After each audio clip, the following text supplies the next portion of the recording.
পিতা মোহাম্মদ জাহিদ আলম, গ্রাম ফরিদপুর, থানা ভৈরব, জেলা কিশোরগঞ্জ।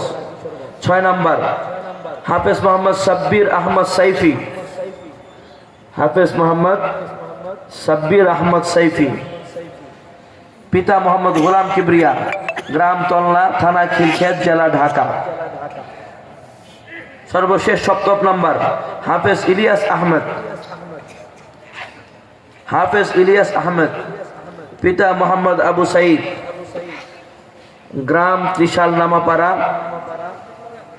থানা ত্রিশাল, জেলা মোমেনশাহী। আল্লাহ তাআলা এই 7 জন হাফেজ যারা এই মাদ্রাসার ফসল, আল্লাহ তাআলা প্রত্যেকটি ছেলেকে হাফেজ কোরআনের সঙ্গে সঙ্গে আলেম হক্কানি হওয়ার তৌফিক দান করেন। এ পর্যায়ে মুহতারাম মেহমানরা আমাদের মাঝে যারা বেফাকুল মাদারিসুল আরাবিয়াতে মেধাস্থান অধিকার করেছেন তাদেরকে পুরস্কার হাতে তুলে দিবেন। 1 নম্বর মোহাম্মদ ইদ্রিস আলী, ইবতিদাইয়া। মোহাম্মদ বেলাল হোসেন, জামাত। 2 নম্বর জাহিদুল ইসলাম, ইবতিদাইয়া। 3 নম্বর মোহাম্মদ বেলাত হোসেন, জামাত মুতাওয়াসিতা। 4 নম্বর জুবাইর আহমদ, জামাত মারহালা। 5 নম্বর সাখাওয়াত হোসেন, মারহালা ইবতিদাইয়া। 6 নম্বর মোহাম্মদ শরীফুল ইসলাম।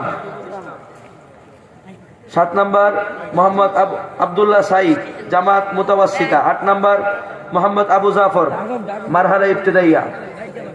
উত্তর আঞ্চলিক বোর্ডে যারা মেধাস্থান অধিকার করেছে মোহাম্মদ ইয়াসিন আরাফাত, মারহালা। মোহাম্মদ শামীম আহমদ। 3 নম্বর মোহাম্মদ মুস্তাফিজুর রহমান। এ পর্যায়ে আমাদের সামনে কোরআন ও হাদিসের আলোকে আজকের এই সম্মেলনে গুরুত্বপূর্ণ আলোচনা পেশ করবেন বাংলাদেশের আপামর মুসলিম তৌহিদি জনতার কণ্ঠস্বর, বাতিলের বিরুদ্ধে বর্তমান আতঙ্ক, খতিবে বাঙ্গাল হযরত মাওলানা জুনায়েদ আল হাবিব।